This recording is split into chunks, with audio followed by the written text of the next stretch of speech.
किसी ने क्या कमाल की बात कही है कि थोड़ा सा आलस्य जीवन के खूबसूरत कल को खो देता है और थोड़ा सी मेहनत जीवन में महत्वपूर्ण कल लेकर आती है। नमस्कार दोस्तों, मैं हूं दिनेश भारती। एक बार फिर से आपके अपने YouTube चैनल पर आप सभी दोस्तों का स्वागत है। जैसा कि दोस्तों एक बार फिर से एक नई छोटी सी कहानी को लेकर उपस्थित हूं। कहानी है आलस्य पर कि जब मनुष्य को आलस आ जाता है तो उसके क्या क्या नुकसान होते हैं, तो इस आलस्य को किस प्रकार दूर किया जा सकता है, वो इसके बारे में हम अपने एक छोटी सी कहानी के माध्यम से समझेंगे। आलस्य मनुष्य का सबसे बड़ा शत्रु है। Laziness is the biggest enemy in Hindi. ये कहानी हमें कर्म का महत्वपूर्ण समझाती है कि साथ ही बताती है कि व्यक्ति कर्महीन है और उनके पास पड़ा पारस का पत्थर भी एक आम पत्थर की भांति है। शत्रु आलस्य मनुष्य का सबसे बड़ा शत्रु है। एक प्रतापी गुरु थे जो अपने सभी शिष्यों से बहुत प्रेम करते थे। अपने शिष्यों के हर गुणों और कमियों के बारे में पता कर उन्हें भविष्य के लिए तैयार करते थे। उनका एक ही मात्र लक्ष्य था कि उनका हर एक शिष्य जीवन के हर पड़ाव पर हिम्मत से आगे बढ़े। उनके सभी शिष्यों में एक शिष्य था जो अत्यंत भोला था, स्वभाव का बड़ा ही कोमल और सरल विचारों वाला था, लेकिन वो बहुत ज्यादा आलसी था। आलस के कारण ही उसे कुछ भी पाने का मन नहीं था, जो बिना कर्म के मिलने वाले फल में रुचि रखता था। उसका यह अवगुण गुरु को बहुत परेशान कर रहा था। वे दिन रात अपने उसी शिष्य के विषय में सोच रहे थे।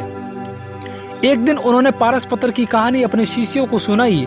इस पत्थर के बारे में जानने के लिए सबसे अधिक जिज्ञासु वही शिष्य था। यह देख गुरु उसकी मनसा समझ गए। वे समझ गए कि ये आलसी हैं, इसलिए उसे उस जादुई पत्थर की लालसा है। लेकिन ये मूर्ख ये नहीं जानता कि जो व्यक्ति कर्महीन होता है उसकी सहायता तो स्वयं भगवान भी नहीं कर सकते हैं, और ये तो बस एक साधारण सा पत्थर है। ये सोचते सोचते गुरु ने सोचा कि यही सही वक्त है और इस शिष्य को आलसी के अवगुणों से अवगत कराने का। ऐसा सोचकर गुरुजी ने उस शिष्य को अपनी कुटिया में बुलवाया। कुछ क्षण बाद कुटिया के भीतर शिष्य ने प्रवेश किया और गुरु को सिर झुकाकर प्रणाम किया। गुरु ने आशीर्वाद देते हुए कहा, बेटा, मैंने आज जिस पारस पत्थर की कहानी सुनाई वो पत्थर मेरे पास है और तुम मेरे प्रिय शिष्य हो, इसलिए वो पत्थर सूर्य उदय से लेकर सूर्य अस्त तक के लिए तुम्हें देना चाहता हूँ। तुम उससे जो करना चाहो कर सकते हो। तुम्हें जितना स्वर्ण चाहिए तुम इस पत्थर से इस दिए गए समय में बना सकते हो। ये सुनकर शिष्य की खुशी का ठिकाना न रहा और गुरुजी ने उसे प्रातः सूर्य उदय होने पर पत्थर देने का कहा। रात भर उस पत्थर के बारे में सोचता रहा।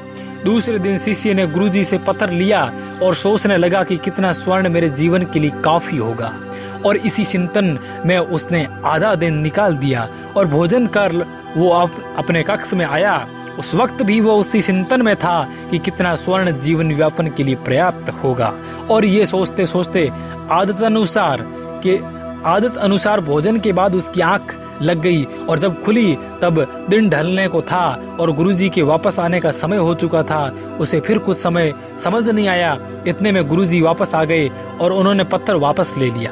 शिष्य ने बहुत ही विनती की, लेकिन गुरुजी ने एक ना सुनी। तब गुरुजी ने शिष्य को समझाया, पुत्र, आलसी व्यक्ति की समझ पर लगा ताला है। आलसी के कारण तुम इतने महान अवसर का लाभ भी नहीं उठा सके। जो व्यक्ति कर्म से भागता है उसकी किस्मत कभी उसका साथ नहीं देती। तुम एक अच्छे शिष्य हो, परंतु तुम में बहुत आलस है। जिस दिन तुम इस आलस के सोलों को निकाल फेंकोगे उस दिन तुम्हारे पास कई पारस के पत्थर होंगे। शिष्य को गुरु की बात समझ आ गई और उसने खुद को पूरी तरह बदल दिया और उसे कभी किसी पारस की लालच नहीं रही। आलस्य मनुष्य का सबसे बड़ा शत्रु है। आलस्य मनुष्य को खत्म कर देता है। इस कहानी से आपको क्या शिक्षा मिली, वो शिक्षा जो वो शब्द आप हमारे वीडियो